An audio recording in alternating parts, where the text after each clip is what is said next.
Hulaan ko. Pumupupo ka ngayon, no? Joke lang po. Ano nga bang best position sa pagpupo?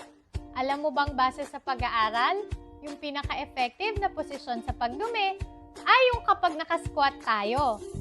Bakit? Kasi po kapag nakasquat tayo, yung puborectalis muscle na naka-wrap around sa lower rectum natin ay mas nare-relax kumpara sa kapag nakaupo tayo ng diretso, mas nachuchoke nito yung rectum. At kapag nakasquat din tayo, mas nagiging diretso yung mga rectoanal canal natin. Mas napapadala yung pagdumi natin at nababawasan yung pag-strain natin. Para komportable yung pagdumi mo, makakatulong kung gagamit ka ng footstool. Dapat mas mataas yung tuhod mo sa hips mo at makakatulong kung naka-bend forward ka.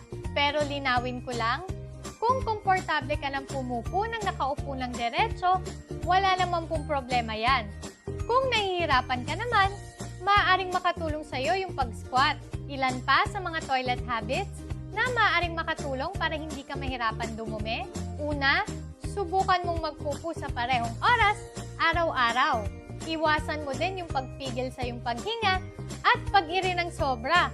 Baka magkaroon ka ng almoranas niyan. At iwasan mo ding tumagal ng nakaupo sa toilet for more than 10 minutes.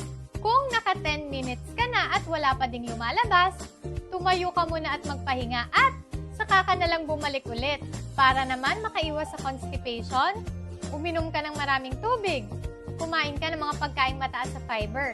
Kagaya na lang ng fruits and vegetables, whole grains, nuts, seeds, at beans. Bawasan mo din yung pagkain ng mga fast food at ng mga processed foods. Makakatulong din yung pagkain ng may probiotics, kagaya na lang ng yogurt. At huwag mong kakalimutang mag-exercise regularly. O sige na, tuloy mo na yung pagpupo mo dyan. Gets ba? Okay, ingat!